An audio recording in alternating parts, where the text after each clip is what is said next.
Good morning. This is Renee's Radio. Hey, long time no see, right? Yeah, they kind of put us off the broadcast. As they say, this is the kind of stuff that put uh, O.J. Simpson off the radio. Well, this morning's news, wow, very, very, very important. Let me tell you the updates on the rumors. Yeah, it's 2 o'clock in the morning. I'm laying up here and with Kier. I was sleeping so good. Something about being in this morning air. I don't know what it is. It's just a good atmosphere off in here. Thank the Lord for that. Laying up in the bed, looking up at the ceiling and saying, Lord, what are we coming to? I had another cousin who passed away, Donna Ray. His brother passed away last month. And I was like, wow. Sit up here and laugh because I got a couple of rumors a couple of days ago. And y'all, we're not dealing with some amateur here. Let's just recap. You remember when I told you all that? Well, let me get y'all settled because some of y'all spirit is not ready for what I'm about to say. But I just want to put out a warning to you all about the latest rumor. And the latest rumor. I know I'm jumping, skipping, and hopping. Yeah, if you're on any type of government assistance, be aware. We're cleaning up our deficit by killing folks. Yeah, people are dying. If you're on Medicaid, Medicare, you're getting any type of monies. That's the way that the government is cleaning up a system. Now remember, we have a president who possibly could be from a third world country. Ugh, yeah, they don't believe in having people on systems there. So you got to put all this stuff together. You know, we said that President Obama was really Bin Laden. There's so many rumors about Bin Laden. Was Bin Laden a slave for the Caucasian folks or racist Caucasian? Um, yeah. Did he come from Mexican slaves? Because Mexico supposedly has slaves also. I think the group is called Coney. I think I said it right, Coney. Yeah, who knows? But the bottom line is, American people, from my understanding, one of the rumors that's out there this morning is that if you're on any type of system, be aware because they're killing you to get you off the system. They don't believe in having folks on the system, especially those of you who have been on the system for a long time. Or somebody said, or the children of those who's on the system. That way they cannot get assistance. Wow, that's terrible, right? This is America. Another thing they said that was out there is that Americans are being switched with non-Americans. This is the way they're taking over America. It's called buying out America because America's in debt. And so Bin Laden is scheduled to be here on American soil to clean up, especially the black folks. They're not working too much on the Mexicana folks because someone said it involves the Mexicanos.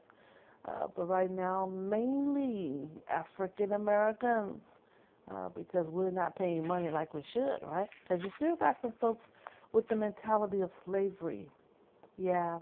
And so what's going to hurt a lot of you, several of you, is the fact that you're on the system and you hooked on medication and the government is paying for it and you can't get off because it's an addictive drug or it's supposed to be the cure, the antidote, whatever your situation may be. And the government say, well, they're not needful because their body is permanently ill. They don't see any hope of it getting better.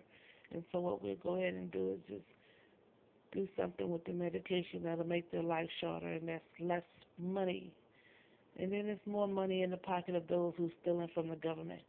If you want to be for real about taking people off the system, because, you know, let me say this before I say that.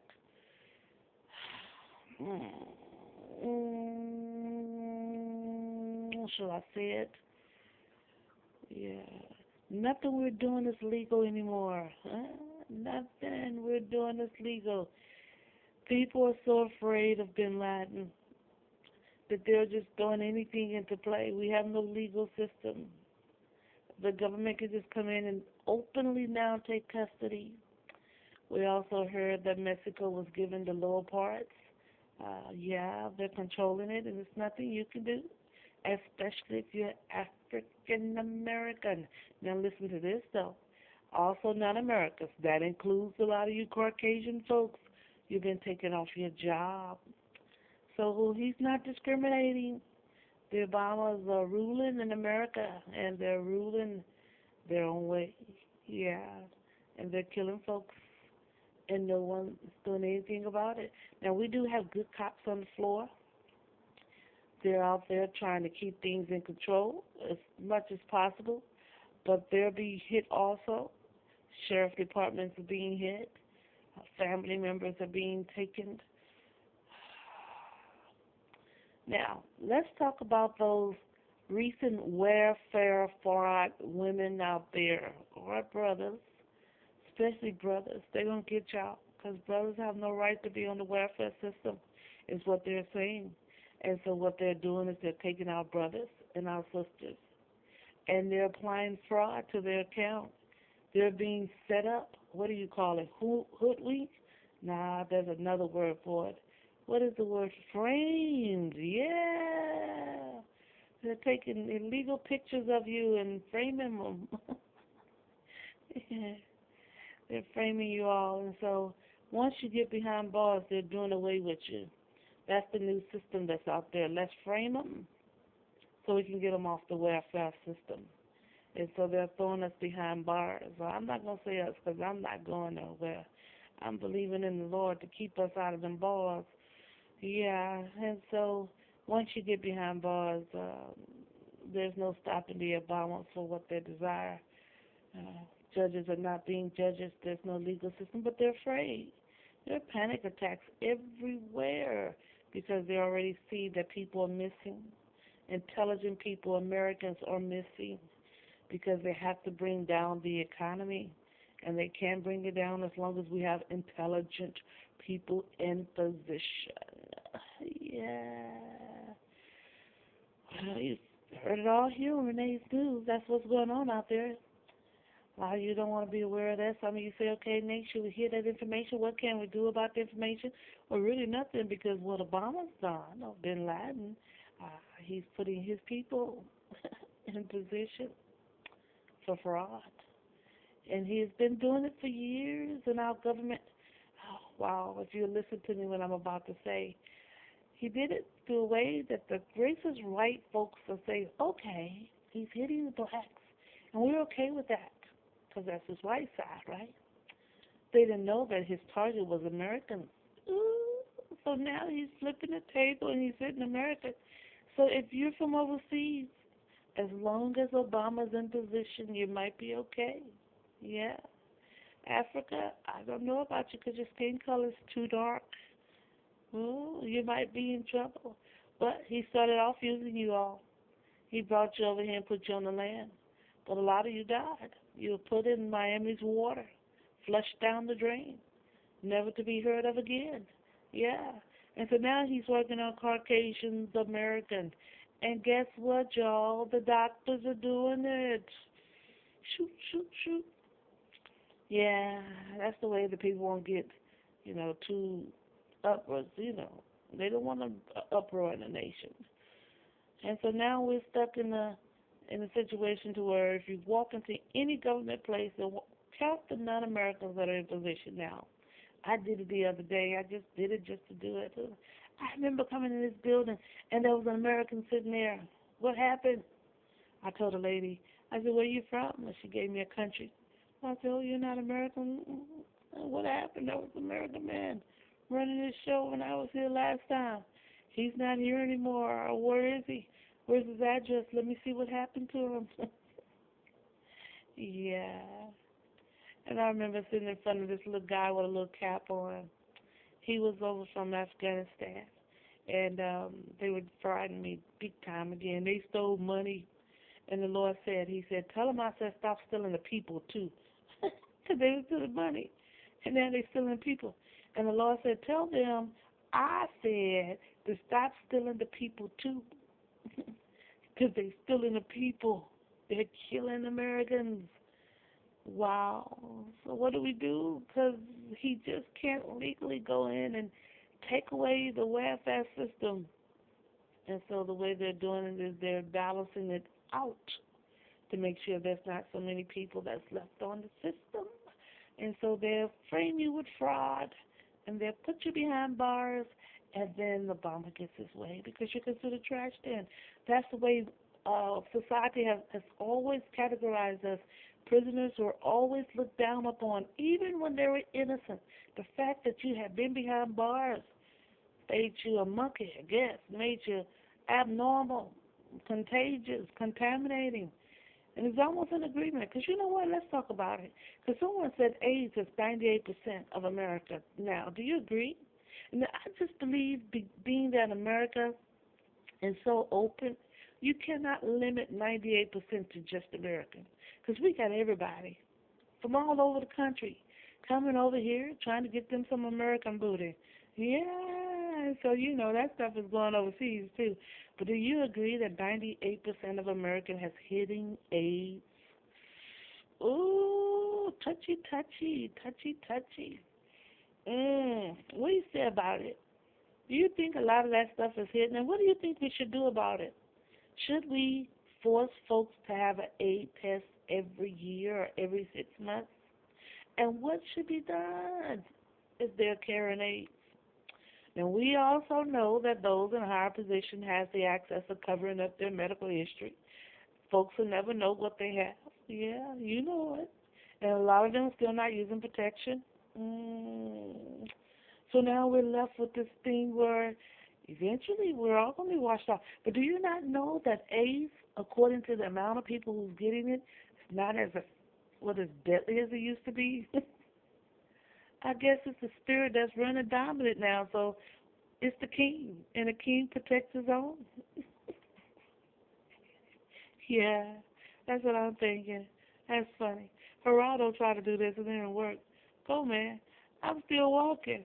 I still have my legs and my arms and my eyes are still in contact. Oh, but I have a lot of police officers following me, I tell you. I said yesterday, I said he's a good cop. They have gotten so bold now to where they start right in front of me and just sit there. This is the third cop I saw since I've been up here in L.A. That's where I'm at, in L.A. Yeah, I have to tell you about my trip. Someone told me that it came up on my phone anyway that Renee Campbell's in L.A. Yeah, so now I might as well tell you I'm in L.A. But I was sitting at the bus stop, and the black cars came, stopped right in front of the bus stop, and they waited. Even when I got on the bus, when I first got here, they had two cars stopped right in front of the bus and just waited 20 minutes. Well, they actually waited for the bus to come and got on the bus and left. Then yesterday I had two of them just drive up in the front of the black cars. And they sat there and they waited and got on the bus. And they followed the bus. We got off and went down in the train. And I don't know, we didn't see them anymore, I guess. Anyway, let me tell you about my trip since I have like 7 minutes left. As long as y'all understand, we talked about AIDS, we talked about the government, we talked about those that are on government assistance. Yeah. They're killing y'all. So the Lord said, leave the people alone to stop taking the bodies. Leave the people alone now. Okay? But let me tell y'all what happened on my trip, right? We came down from San Antonio, Texas. Y'all know we was in Atlanta ATL first, right? And then we rode the mega bus. And they stole, well, nobody stole. I lost my videos to the red box. Oh, yeah, that's a red box now. My credit card might be deemed. Somebody might take the money off. Anyway, we went to San Antonio. Terrible trip, terrible trip. Yeah, I think everyone in San Antonio is under hypnosis. I really do. I mean, it's so strange in San Antonio, especially my family. I tell you, but I think they're under hypnosis. I really do. But anyway, nevertheless, kids are still down there. Jeremiah and Angel. Kira and I was coming back. We got on the Amtrak, right? Land on my back. We met the Caucasian lady in San Antonio. Paid for the motel room. She gave me a check, right? Okay. We go to El Paso. Now let's talk about El Paso. Y'all know I'm not racist. I was telling the lady the other day, I said, you know, Mexicano, we have to be for real. Mexicano folks fight. They know their fight. You have some good Mexicanos just like you got blacks, and you got some bad Mexicanos just like you got blacks. So don't think I'm talking about Mexicanos. But we went down to El Paso because that's where I got off the bus at, or the train. And the police escorted us, and so we went to this place, and it wasn't a bad place. The atmosphere was cool, had a lot of love. We found out it was a Christian place. They took us to like a church place. It has people that they help, and there's sick people, well people, men, women, whatever. And we sat there, and then they gave us, when you feel better, it's time to go. Gave us a bus pass, a limo pass, right? Real good guy. Got down to the place, walked around El Paso downtown, which is right by the border. Can you imagine how many people cross that border daily illegally? Yeah. So I went into the first store, and they didn't want me to do anything there openly. They had attitude like mud. Because you're a black girl, right? Okay. But I went into the second place, which is the phone place, and they had Mexicanos in there, two guys, young guys, and they kept trying to flirt, right? They were flirting. So then I went around to the money part because I had the check that the Caucasian lady gave me. Well, they didn't want to cash the check. And you know better. All them illegal immigrants coming across that border to cash those illegal checks. They know better. So she looked at me and she said, well, I can't cash this because it's a personal check. No, she said it's a three-party check. I said, what do you mean a three-party check? This is not a third-party check. She said, yeah, it's considered a third-party check because it's the person, you, and then you give it to us. I said, well, that means you don't cash anybody's check because every check is a third-party check. Because someone write it to the people that you're cashing it for, and then they're giving it to you. So all the checks are third-party. But the thing is, they just didn't want to cash any of my checks. And so the Caucasian man that was selling the nachos, he was pretty cool. He looked over and he kind of looked down, and there was two girls who were also Mexicanos. They were standing on the side of me. They were friendly. But then the ones that are working behind the cashier registers in El Paso are just racist. I found three of them. I'm whispering y'all because I'm in a new motel, and I don't know who may be outside and who may be listening. And yeah. And so anywho, here and I walked through El Paso, right along the border of Mexico. I said, oh, wow, what an experience, right? Because Kira was able to see Mexico. Let me tell you something else on Mexico and El Paso. There are no boundaries. Why do they have gates in some places and no gates in other places? However, there are Mexican guards. Yeah, defeat the purpose. Yoo-hoo, yoo-hoo. Hello, Americans. That's not working. He's from Mexico, too. Yeah. And so you have these places where you can walk right over into Mexico, no problem. And you don't even have to go through the border. I guess they say for those who want to go home. Let me tell you what I saw. One of the Border Patrol was talking to one of the Mexican guys here on American soil. He was Border Patrol. That's how close American was. They was right in the middle of the line, and they was having a conversation. Yeah. And so what happened? Nothing. There are no gates up to protect us from Mexico. And so somebody done rigged up the gates. But when you go down the expressway, they have these thick, like cages, like jail cell gates. And I'm thinking, as long as y'all don't come on our expressway, y'all okay? They don't want Mexicans driving over here. Because it's the only place they have those thick gates. But then along the railroad track and all the other parts, there are no gates. There's a big ditch. Yeah, and then the Border Patrol sits up on this big rock, right? And I guess the ditch is supposed to protect us from Mexico. Nevertheless, we stood right at the border on the El Paso side of Mexico. And we watched the people pass, and so many cars sitting on top of Mexico going back and forth. And so El Paso is just a little Mexico. It's nothing down there for African America. I saw this one girl who volunteered for the church we stayed at. And the church we stayed at had rooms in it. It was free. And I'm looking at her like, why are you here? I know you can't get a job down here. I mean, that's probably why you're doing a free job, right? Because I'm not understanding. I guess where the part I was at, nothing but Mexicans right at the border. It looked like Mexico because you had all your little swap meets down there. And there's some pretty good stuff for cheap, real cheap, you know. And so it is. I got 32 seconds, 30, 29, 28 seconds. Yeah, I got to get out of here because there's only 20 minutes to upload on Facebook, right? So I just wanted to update you all with the news on this morning, but I got to go. It is 2:35 in the morning here in the ATL, Hollywood to be, oh, sorry. I'm in LA. Forgot where I'm at. LA